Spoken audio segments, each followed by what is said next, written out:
Guys, good morning. কেমন আছো তোমরা সবাই? আর আমার বেঙ্গলি ইউটিউব চ্যানেলে তোমাদের সবাইকে স্বাগত। সকাল সকাল এখন ঘড়িতে বাজে হলো 8:30। আমি ফ্রেশ আপ হয়ে গেছি আর এই দেখো আমি বসে গেছি আমার এক কাপ কফি নিয়ে। আজকে আমার হলো কফি ডে। কফির সাথে সাথে বিস্কিটের ডাব্বা নিয়ে বসে গেছি আর তার সাথে সাথে কালকে কিনে এনেছিলাম এই কেকটা, তো কেকটাকে নিয়েও আমি বসে গেছি। আজকে হলো বাঙালিদের শুভ নববর্ষ। তো সবাইকে জানাই শুভ নববর্ষের প্রীতি এন্ড শুভেচ্ছা। এটাও হিন্দিতে বলে দিলাম, না এটাও ইংলিশে বলে দিলাম, দ্যাট ইজ নট গুড। সবাইকে জানাই বাঙালির শুভ নববর্ষের প্রীতি এবং শুভেচ্ছা। তো চলো আজকে দিনটা শুরু করা যায়। কোনো প্ল্যান নেই যে কোথায় যাব কি করব, নাথিং, বিকজ অ্যাজ ইউজুয়াল বরের অফিস আছে, আমার স্কুল নেই, আমার বাড়িতে আমি ছুটি আছে, আমি বাড়িতেই থাকবো। তো দেখা যাক কি করবো, সেরকম কোনো প্ল্যান নেই। সন্ধ্যেবেলায় যদি এখানে একটা বাঙালি ক্লাব আছে, যদি ইচ্ছা হয় তো বাঙালি ক্লাবে যাবো, লেটস সি। ওকে, তো চলো এখন সবার আগে কফি এনজয় করা যায়। এখন বাজছে হলো মানে ঘড়িতে 11:15, বেলা 11:15, আর আমি বেরিয়ে গেছি হলো ওয়াকিং না, আমি গিয়েছিলাম হলো মার্কেট কিছু জিনিস কিনতে। আর আমাকে ওয়াকিং করতে এতটাই ভালো লাগে যে আমি যখন মার্কেটও যাই আমি হেঁটে যাওয়াটাই প্রেফার করি।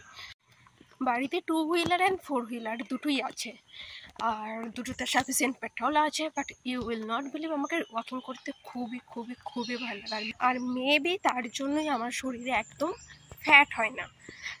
মানে এটা আমার মানে কি বলবো, গুড লাক। অ্যান্ড আমি এরকম না যে আমার অনলি লাক, আমি প্রচুর ওয়াকিং করি, প্রচুর, বিকজ খুবই ভাল লাগে। তো চলো এখন ওয়াকিং করতে করতে গিয়েছিলাম হলো বাজার থেকে ফিরে একটুখানি রেস্ট নিয়ে আবার দুপুরের খাবার বানাবো, তারপরে বিকালে তো ওয়াকিং আছেই। তো চলো দেখা হচ্ছে।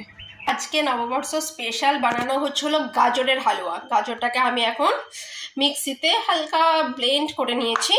চলো আগে হালুয়া বানাই, তারপরে দেখাবো। এখানে সমস্ত ড্রাই ফ্রুটগুলোকে ছোট ছোট করে কেটে দিয়েছি, আর এখানে হচ্ছে ঘি দিয়ে ফ্রাই, অ্যান্ড তার সাথে আমি একটুখানি চিনিও দিয়ে দিয়েছি। আমি আগেই চিনি অ্যাড করি, এখন ঘি আর চিনি দিয়ে একটু ভালো করে ফ্রাই করে নেবো লাল করে। তারপরে আমি লাস্টে এটাতে দুধ আর ড্রাই ফ্রুটস, নাটস যেগুলো আছে সেগুলো আমি দিয়ে দেবো।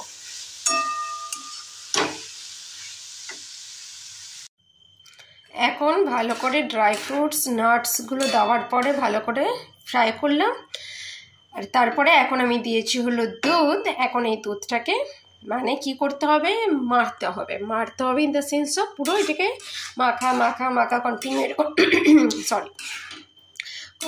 এরকম খুন্তি নাড়িয়ে এটাকে ড্রাই করতে হবে।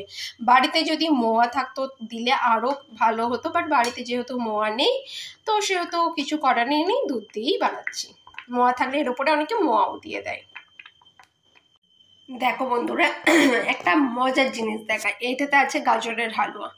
তো এখানে এখন পিঁপড়ের উৎপাত হয়েছে। দেখো এটাতে আছে জল, সব কিছু আমাদেরকে এরকম করে জলে ভাসিয়ে রেখে দিতে হয়, কারণ না হলে সকালবেলা এটাতে পুরো পিঁপড়ে ধরে যাবে। এইটাতে আছে দুধ, মানে দুধ আর নেই বিকজ গাজরের হালুয়াতে দিয়ে দিয়েছি। এটাতে ফাঁকা জামবাটি, বাট এটাকেও জলে রেখে দিয়েছি। যদি জলেতে না রাখি সকালে উঠেই ফাঁকা জামবাটিটাতেই দেখবো পুরো পিঁপড়েতে ভর্তি, মানে কালকের জন্য এটাতে আর দুধ গরম করতে পারবোই না। তো রাতে শোবার আগে এইভাবে রান্নাঘরে সব কিছু জলে বসিয়ে তারপরে রান্নাঘরে ফাইনালি লাইট অফ করি আমরা।